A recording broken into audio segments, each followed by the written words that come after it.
बिस्मिल्लाहिर्रहमानिर्रहीम।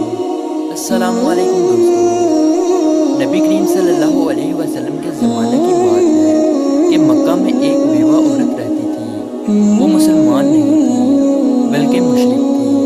उस औरत का 8 साल का बेटा था। वो दोनों बहुत गरीब थे। मुश्किल से गुजर बसर हुआ करती थी। एक रोज़ माँ घर आई तो बच्चे ने माँ के करीब आकर सवाल किया कि माँ, मैंने देखा है कि आप दूसरे बच्चों की माँ की तरह नहीं हो। उनके पास नए नए कपड़े हैं और तुम्हारे पास तो मैले और फटे कपड़े हैं।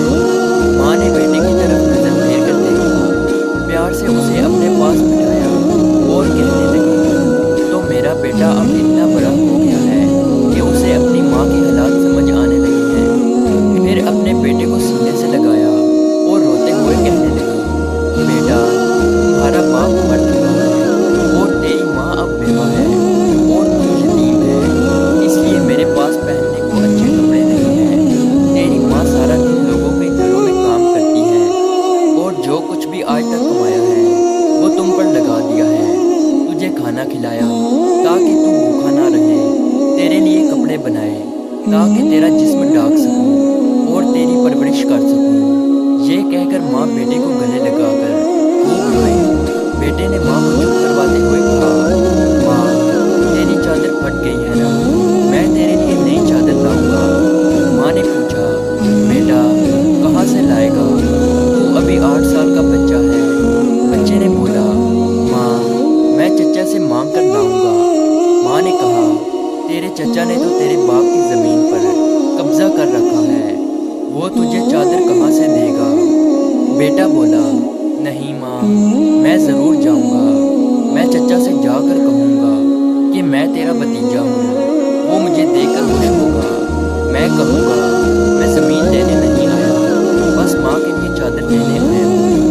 माँ मुस्कुराई और बोली, बेटा, तुझे पता भी है वो बहुत दूर रहता है, तू 8 साल का बच्चा है, कैसे जाएगा वहाँ। बच्चे ने इत्मीनान से जवाब देते हुए कहा, माँ, तू फिक्र ना कर, मैं सब पता कर चुका हूँ। माँ ने बेटे को चचा के पास जाने की इजाज़त दे दी। बेटे को नहलाया, साफ सुथरा लिबास पहनाया, बाल संवारे, खुशबू लगाई और चचा की तरफ रवाना कर दिया। बच्चा पैदल चलता हुआ चचा के मकान में जा पहुँचा। जाकर देखा कि चचा अपने साथियों के साथ बैठा शराब पी रहा था। बच्चे ने अदब के साथ चचा को मुखातिब करते हुए कहा। चचा ने मुड़कर देखा और कहा, तू कौन है। बच्चा बोला, मैं आपका भतीजा, मैं आपसे माँ के लिए चादर लेने आया हूँ। चचा के सामने उसका 8 साल का भतीजा खड़ा था, लेकिन सिवाय उसके कि चचा उसको प्यार करता, बल्कि उसने बच्चे को मारना पीटना शुरू कर दिया। बचाओ बचाओ कहकर वो बच्चा चीखता चिल्लाता रहा। इतना मारा कि वो बच्चा लहूलुहान हो गया। साफ सुथरे कपड़े खून से भर गए। चचा ने भतीजे को थप्पड़ मारा, खींचा, झंझोड़ा और बच्चा दूर जाकर गिरा। वो बच्चा मुश्किल से अपनी जान बचाकर भाग गया। उधर माँ का दिल बेचैन हो गया। वो अपने बेटे की खातिर घर से निकल पड़ी। ये सिर्फ माँ और बेटे का प्यार था। अभी बेटा माँ तक नहीं पहुँचा था कि माँ उसके लिए बेचैन थी। बच्चा रोते हुए घर जा रहा था कि रास्ते में एक आदमी ने रोका और पूछा कि ये हाल कैसे हुआ। बच्चे ने सारा माजरा बताया कि मैं चचा के पास माँ के लिए चादर मांगने गया था और चचा ने मुझे मारा। उस राहगीर ने कहा, सुनो, खाना काबा में जाओ, वहाँ तुम्हें मोहम्मद सल्लल्लाहु अलैहि वसल्लम मिलेंगे। उनसे अपनी माँ के लिए चादर मांगना, वो ज़रूर देंगे। बच्चे ने आंसू पूछे और घर की तरफ चल दिया। बच्चा माँ के पास गया तो बेटे को इस हालत में देखकर उसकी माँ बेहद रोई। उसे घर ले आई और घर ले जाकर उसे नहलाया, खून साफ किया और जख्मों पर मरहम लगाया और कहा, मैंने तुझे मना किया था ना कि चचा तुझे कुछ नहीं देगा। बेटे ने कहा, माँ, मैं अब किसी और के पास जाऊंगा, अगर मुझे इजाज़त दो, वो मुझे ज़रूर चादर देंगे। माँ ने कहा, कौन بولا محمد صلی اللہ علیہ وسلم۔ ماں نے بیٹے کو دھکے سے پیچھے کیا اور بولی اب اس گھر میں محمد کا نام نہیں لیا جائے گا۔ تمہیں پتہ ہے کہ وہ جادوگر ہے، شاعر ہے، مجنون ہے، تو اس کے پاس ہرگز نہیں جائے گا۔ اللہ تبارک و تعالیٰ نے اس بات کا ذکر قرآن پاک میں 27ویں پارے میں فرمایا ہے کہ لوگوں میرے نبی کو شاعر، مجنون اور جادوگر پکارا۔ بیٹے نے کہا ماں میں ان کا پتہ کر کے آیا ہوں، مجھے ایک بار ان کے پاس جانے کی اجازت دو۔ ماں نے بڑی مشکل سے اجازت دے دی۔ یہ ماں اور بیٹا دونوں مشرکین تھے۔ بیٹا خانہ کعبہ کی طرف بڑھا، خانہ کعبہ پہنچ کر اندر داخل ہوا تو دیکھا کہ بہت سے لوگ کھڑے ہیں۔ بچے کو پہلے والا منظر یاد آ گیا۔ بچے کی ہمت نہ ہوئی کہ کسی سے پوچھے کہ محمد صلی اللہ علیہ وسلم کون ہے۔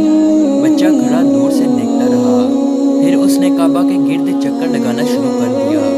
چلتا رہا اور دیکھتا رہا، پھر ایک شخص پر نظر پڑی تو وہ بچہ کہتا ہے کہ میں ان کو دیکھتے ہی سمجھ گیا کہ یہی محمد صلی اللہ علیہ وسلم ہے۔ ان کے چہرے پر نور ہی نور تھا، وہ خاموشی سے نظریں جھکائے بیٹھے تھے۔ بچہ ان کے قریب گیا اور آہستہ سے کندھے پر ہاتھ رکھا اور بولا محمد صلی اللہ علیہ وسلم۔ آپ صلی اللہ علیہ وسلم نے پیچھے مڑ کر دیکھا اور کہا کون؟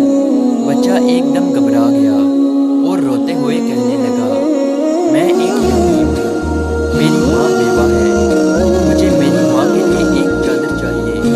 میں اپنے چچا کے پاس گیا تھا لیکن انہوں نے مجھے مارا اور دھکے دے کر مجھے وہاں سے نکال دیا۔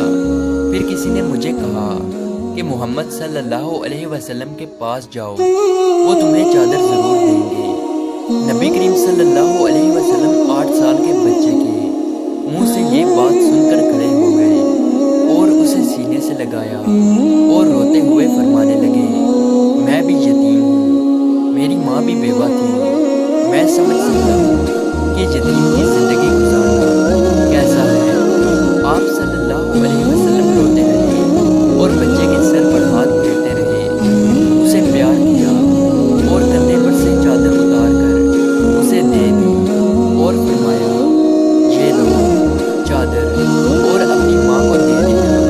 پھر فرمانے لگے بیٹا اگر اس کے بعد بھی کچھ چاہیے ہو تو میرے پاس آ جانا، میں تمہیں ضرور دوں گا۔ سبحان اللہ، اللہ تبارک و تعالیٰ نے اس بچے کو اس کی ماں کے لیے دنیا کی سب سے خوبصورت چادر عطا فرمائی۔ اس واقعے سے ماں اور بیٹے کی محبت تو پتہ چلتی ہے، ساتھ ہی ساتھ ہمارے نبی کریم صلی اللہ علیہ وسلم کا حسن سلوک بھی معلوم ہوتا ہے، جو یہ نہیں پوچھتے کہ مانگنے والا مسلمان ہے یا نہیں، کلمہ پڑھتا ہے یا نہیں، بلکہ صرف انسانیت کے رشتے